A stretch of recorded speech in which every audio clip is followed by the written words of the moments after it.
Hello and welcome everyone. Welcome to the paper creation. आज इस video में हम क्विलिंग के बेसिक से स्टार्ट करने वाले हैं to learn all about quilling. और उसके बाद उस क्विलिंग की टेक्निक को यूज़ करके हम कैसे बहुत ब्यूटीफुल से ज्वेलरी बना सकते हैं, लाइक दिस और लाइक दिस। इन बेसिक से स्टार्ट करके हम इस ज्वेलरी तक पहुंचने वाले हैं। अगर आप इंटरेस्टेड है इन लर्निंग क्विलिंग कि कैसे क्विलिंग को सीखे, कैसे क्विलिंग करे, कैसे बनाए, कैसे इस पेपर आर्ट वर्क में अपने आप को माहिर करे, then this channel is for you. आज जो सबसे पहले हम डिस्कस करने वाला है that is the quilling strip. अब क्विलिंग का जो मेन पूरा जो सोल पार्ट है that is the quilling strip. अगर आपके पास अच्छी स्ट्रिप है, अगर आपके पास क्वालिटी स्ट्रिप है, then you can do a better thing. Because quilling art में दो चीज सबसे मेन है। First is the quilling strip, second आपकी क्विलिंग टेक्निक। उसके बाद आप पेपर से जो चाहे वो क्रिएट कर सकते हो। This is all about your imagination, your designing, how you work, how finest you are. सबसे पहले जो हम बात करते हैं that is the quilling strip की। तो क्विलिंग स्ट्रिप में दो चीजें आती हैं। फर्स्ट कि आप क्विलिंग स्ट्रिप खरीदना चाहते हो या आप क्विलिंग स्ट्रिप खुद कट करना चाहते हो। हर आर्टिस्ट की अपनी चॉइस होती है। कुछ लोग खुद अपना क्विलिंग स्ट्रिप कट करके देन उसको यूज करते हैं, एंड कुछ लोग मार्केट में जो अवेलेबल क्विलिंग स्ट्रिप है उन्हें बाय करते हैं। अब इनिशियली जब मैंने भी मेरी क्विलिंग जर्नी स्टार्ट की थी तो मैं क्विलिंग स्ट्रिप को खुद ही कट करती थी और उन्हें यूज करके अपने आर्ट में कन्वर्ट करती थी। देन उसके बाद जब ऑप्शंस अवेलेबल होने लगे क्विलिंग स्ट्रिप बाय करने के, तो मैंने धीरे धीरे बाय करना स्टार्ट किया। बट इनिशियली ये मुझे एक्सपेंसिव लगते थे तो मैं नहीं बाय करती थी। राइट नाउ मैं इन्हें बाय करती हूँ एंड इसके इसको यूज करके अपने आर्ट वर्क्स बनाती हूँ। देन जो सेकंड पार्ट आता है दैट इज कि क्विलिंग स्ट्रिप में क्या वैरायटी है और कैसे हम अपना क्विलिंग स्ट्रिप सिलेक्ट करें कि हमारे लिए कौन सा क्विलिंग स्ट्रिप बेटर है।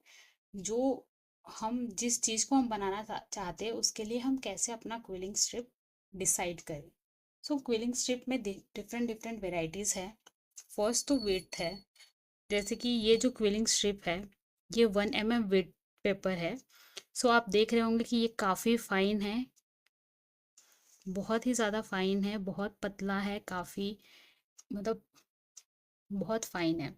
तो जब आप कोई फाइन आर्ट वर्क्स करना चाहते हो, जब आप ईयरिंग पे फाइन डिजाइनिंग करना चाहते हो, देन आपको ये 1 mm का क्विलिंग स्ट्रिप काम आता है।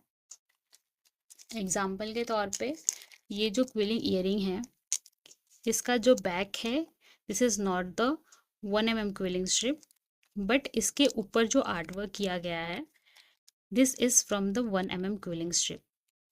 आप देख सकते हैं this is the 1 mm quilling strip और इससे ये फाइन इसके ऊपर आर्ट वर्क किया गया है, काफ़ी फाइन वर्क है। ये फाइन वर्क आपको लाइक 2 mm 5 mm में नहीं मिलेगा जो 1 mm क्विलिंग स्ट्रिप में मिल जाएगा। That's why selecting your quilling strip is very important जब आप क्विलिंग स्टार्ट करते हो। देन 1 mm के बाद जो आता है that is the 2 mm quilling strip. तो आप दोनों में ईजिली डिफरेंस देख सकते हो। कुछ जो इसके ऊपर आप आर्ट वर्क्स करना चाहते हो उसके लिए 2 mm कर सकते हो। फिलहाल मेरे पास अभी अवेलेबल नहीं है कि मैं एग्जांपल दे सकूं, बट नॉर्मली जो बटरफ्लाइज एंड एक्सेट्रा होते हैं उनके लिए ये 2 mm क्विलिंग स्ट्रिप काम आती है। जब आप लाइक फ्रेमवर्क करते हो और उस पर छोटा सा बटरफ्लाई लगाना है फ्लावर के ऊपर, then this works better. Then उसके बाद जो थर्ड आता है that is the 3 mm quilling strip.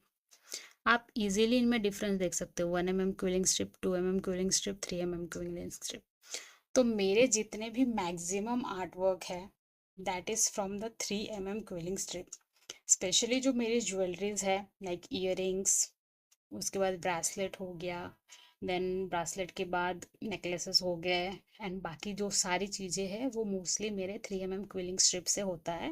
मैं 3 mm क्विलिंग स्ट्रिप को यूज़ करती हूँ, एंड 1 mm 2 mm को मैं बहुत फाइन वर्क के लिए यूज़ करती हूँ।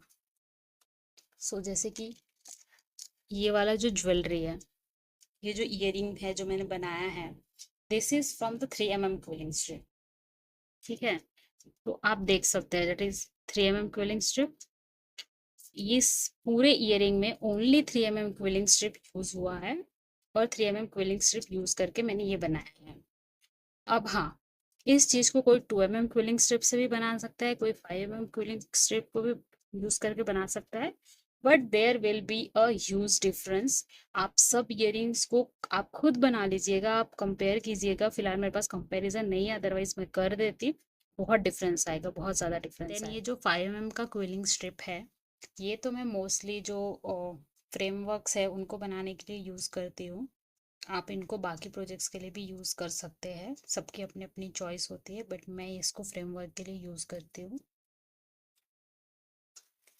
ये जो मेरा फ्रेम है, इसमें मैंने 5 mm की क्विलिंग स्ट्रिप यूज़ की है, आप देख सकते हैं।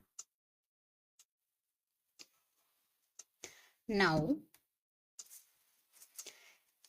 इसके बाद है हमारे पास 10 mm की क्विलिंग स्ट्रिप। 10 mm की क्विलिंग स्ट्रिप को मैंने नेकलेसेस के लिए यूज़ किया है, प्लस जो मेरा कुछ ब्रेसलेट्स है उसके लिए मैंने 10 mm क्विलिंग स्ट्रिप को यूज़ किया है। अब जो सेकंड फैक्टर आता है that is the GSM of paper.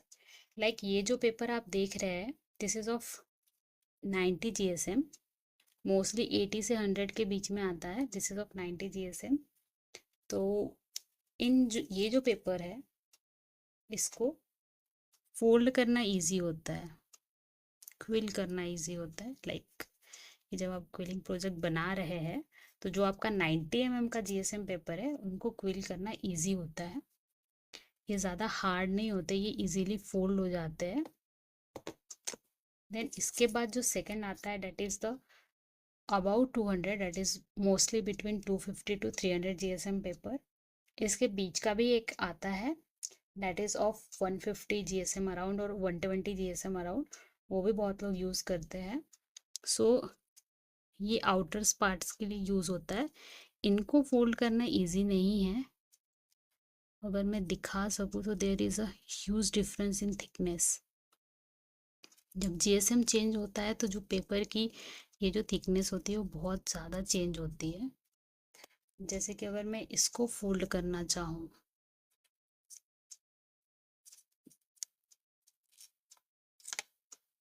आप देख सकते हैं कितना डिफरेंस है।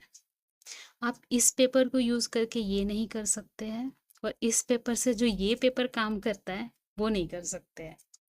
फॉर एग्जाम्पल, इसका जो पूरा आउटर पोर्शन है जो मैंने डिज़ाइन किया है, this is from 250 GSM paper, और जो पूरा इनर है that is from 90 GSM paper. So this is all about the width of quilling paper and the GSM of the quilling paper. We need to keep in mind जब हम अपना quilling start कर रहे हैं, quilling project start कर रहे हैं, you won't believe कि ये जो पेपर है इसको आप कितने सारे आर्ट फॉर्म में क्रिएट कर सकते हैं। मैं बहुत कुछ ट्राई कर चुकी हूँ क्विलिंग से, बट इन लास्ट जो मैंने एंटर किया that is the jewellery pieces from this paper, this which is the environmental friendly, उससे इतने प्यारे ज्वेलरी पीसेस बनाना, मतलब बहुत पहनने के बाद भी बहुत ज़्यादा अच्छे लगते हैं। तो मैंने बहुत सारे बनाए हैं, so they are very beautiful. आप देख के बिलीव नहीं कर सकते that they are from the paper. इतने प्यारे होते हैं, वाटर प्रूफ है, वाटर रेजिस्टेंस है, सो बहुत ही ज़्यादा प्यारे हैं। तो नेक्स्ट वीडियो में हम लोग कवर करेंगे कि द क्विलिंग नीडल्स, कि क्विलिंग नीडल्स कैसे वर्क करती है, उनको कैसे यूज़ किया जाए, क्या उनमें वेराइटीज़ है, एंड अगर है तो आर दे वर्थ इट और they are not worth it. तो आप मुझे फीडबैक ज़रूर देना और मुझे ज़रूर बताना कि मुझे नेक्स्ट वीडियो में क्विलिंग नीडल्स के पार्ट को कवर करना चाहिए कि नहीं करना चाहिए। और ये जो मैंने पेपर्स के बारे में आपको बताया है, दैट इंफॉर्मेशन इज़ यूजफुल और नॉट। बिकॉज जब मैं क्विलिंग सीख रही थी मैंने बहुत सारे वीडियोस देखे, बट मुझे कहीं पे ऐसे इंफॉर्मेशन ज़्यादा नहीं मिले जो बेसिक से स्टार्ट होते हैं। क्विलिंग के बेसिक शेप और बाकी सारी चीज़ें सब लोग सिखाते हैं, बट ये नॉलेज कोई नहीं देता। सो जब मैं स्टार्ट कर रही थी कि मैं क्विलिंग टेक्निक्स के लर्निंग वीडियोस बनाऊं, तब मैंने सोचा कि मैं यहाँ से स्टार्ट करती हूँ। सो आई स्टार्टेड फ्रॉम दिस। और मैं चाहती हूँ कि मैं यहाँ तक कैसे पहुँचूँ, ये जर्नी मैं अपनी यूट्यूब पे शेयर करूँ। तो प्लीज़ आप कमेंट कीजिएगा कि आपको ये वीडियो कैसा लगा, इन्फॉर्मेटिव है कि नहीं है, एंड आप किस इन्फॉर्मेशन के बारे में जानना चाहते हैं, मैं कौन सी इन्फॉर्मेशन प्रोवाइड करूँ, like papers, needles, basic shapes हो गए क्विलिंग के, या फिर आप चाहते हैं कि मैं ये जो मेरा सेक्टर है that is the quilling jewellery banana, paper से ज्वेलरी बनाना, इस सेक्टर में जाऊं कि कैसे ये जो पेपर है ये इस फॉर्म में आया है, इस 3D फॉर्म में आया है, जिसको आप वियर कर सकते हैं, अपने आउटफिट के साथ पेयर कर सकते हैं और अपने आप को एक स्टनिंग लुक में कन्वर्ट कर सकते हैं। So please share your feedback in the comment, और अगर आपको वीडियो पसंद आया होगा तो लाइक कीजिएगा, अपने दोस्तों को शेयर कीजिएगा, and give me a feedback in the comment. That's all for this video. Thank you so much for hearing me out. See you in the next video if you demand.